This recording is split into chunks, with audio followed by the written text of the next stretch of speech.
Horoscope, tudo bem com vocês? Sou a Val e hoje o Douglas está aqui comigo porque nós vamos tratar de alguns assuntos que estão em voga aí, estão em alta e é importante a gente falar deles. Duas coisas estão muito fortes na mídia nessas últimas semanas. É uma nova série que saiu chamada 13 Reasons Why, 13 razões por quê, e também um jogo chamado Baleia Azul, Blue Whale, também foi muito falado essa semana, e os dois falam sobre depressão e suicídio, e é sobre isso que a gente queria falar hoje. Então roda a vinheta.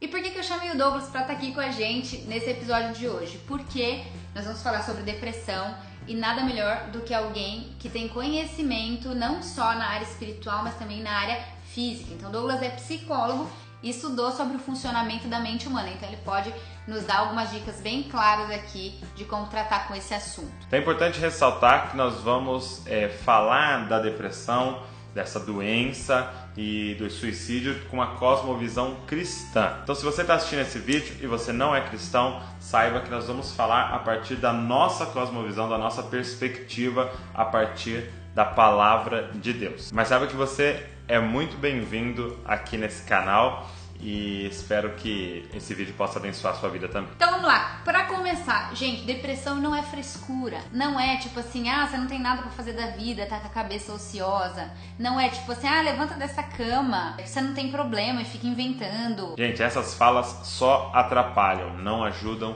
em nada. Nós, enquanto seres humanos, nós temos corpo, alma e espírito, e a gente quer falar da depressão nesses 3 níveis. Primeira coisa sobre a depressão é que ela pode sim ser puramente física. Sim, física. Nosso corpo passa por uma série de processos neuroquímicos, nós dependemos de conexões cerebrais que envolvem hormônios e muitas pessoas podem ter deficiência nesses hormônios e isso pode causar uma depressão. Por isso, uma primeira dica muito simples para você que está tendo alguns sintomas e acha que pode estar num quadro depressivo, que você procure um médico para ele solicitar alguns exames para você ver se às vezes não é puramente físico, é algum hormônio que está em falta no seu corpo ou alguma reaçãozinha que está errada, que às vezes um pequeno remédio poderia resolver. É legal a gente comentar aqui, eu sou formada em nutrição e já se sabe hoje que as pessoas têm dificuldade de ir no banheiro, sabe, gente constipada?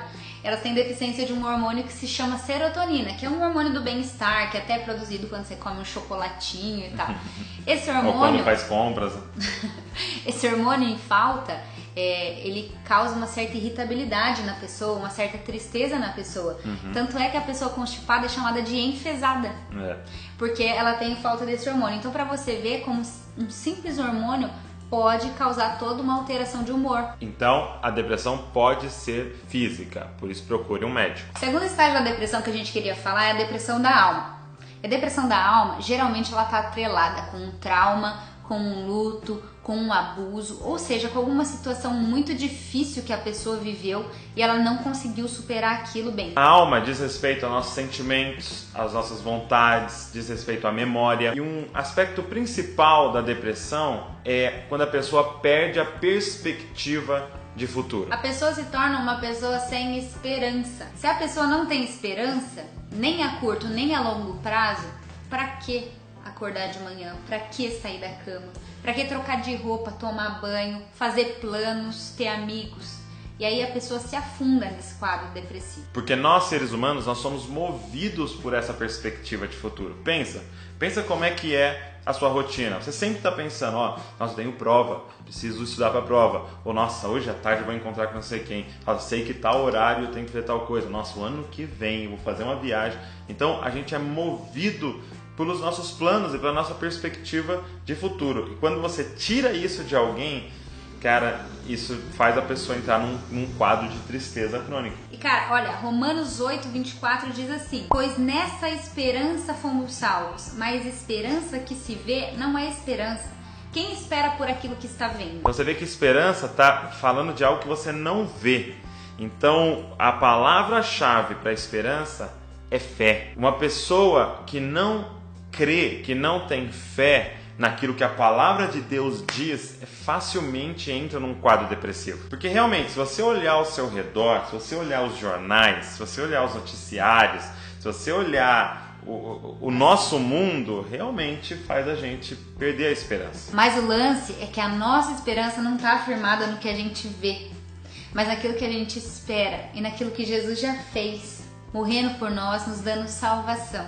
Então, o lance da esperança é acreditar não só que Deus tem algo bom para você aqui, porque Ele tem, Ele prometeu para você e para mim vida abundante, mas Ele tem algo mais. Ele tem uma esperança de uma vida que a gente chama de vida eterna. Paulo vai dizer, cara, alegrai-vos sempre no Senhor. Outra vez vos digo, alegrai-vos. E presta atenção no que ele fala, alegrai-vos sempre no Senhor. O grande erro que a galera tem cometido e que acaba às vezes caindo numa depressão é que toda a esperança deles, toda a expectativa deles está em coisas terrenas.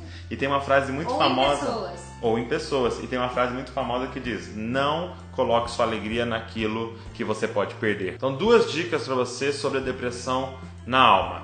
Primeiro, é necessário elaborar esse passado. Sim. É necessário pensar sobre esse trauma, pensar sobre esse abuso, falar sobre ele. E aí seria um terapeuta, um psicólogo, um profissional. Ou se você não está num quadro tão avançado, talvez até falar com um amigo, falar com um discipulador, falar com alguém que você confie. E a segunda dica que eu daria, pega a palavra de Deus e começa a ler esses versículos que te dão esperança. É muito legal se você observar o salmista, cara.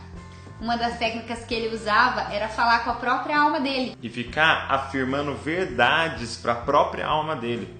Então, eu vou fazer o seguinte, eu vou colocar uma lista de versículos aqui na descrição desse vídeo, que você vai ler em voz alta e você vai falar no final de cada versículo: eu creio nisso, essa é a minha esperança. E essa verdade vai começar a penetrar a sua alma de tal forma que vai te libertar desse monte de mentira que tem dentro de você dizendo que não tem esperança para sua vida. Posso adicionar uma terceira dica aqui? E se eu pudesse falar para você algo que é fundamental para você elaborar seu passado, é o perdão. As coisas acontecem com a gente e a gente não tem muito controle sobre elas, mas o que a gente vai fazer com o que aconteceu, isso é escolha nossa.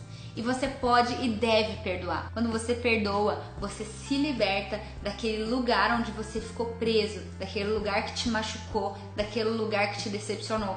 Joyce Meyer tem uma frase que diz assim: faça um favor para você mesmo, perdoe. E perdoar, gente, não significa desistir da justiça. Talvez você tenha sido injustiçado. Perdoar significa deixar de ser o juiz. Entrega essa conta nas mãos de Deus, porque Ele é o verdadeiro juiz. Agora a gente vai para o terceiro ponto, que é a depressão, quando ela atinge já o estado do espírito. Por causa dessa depressão na alma, a sua mente começa a ficar suscetível às sugestões do diabo.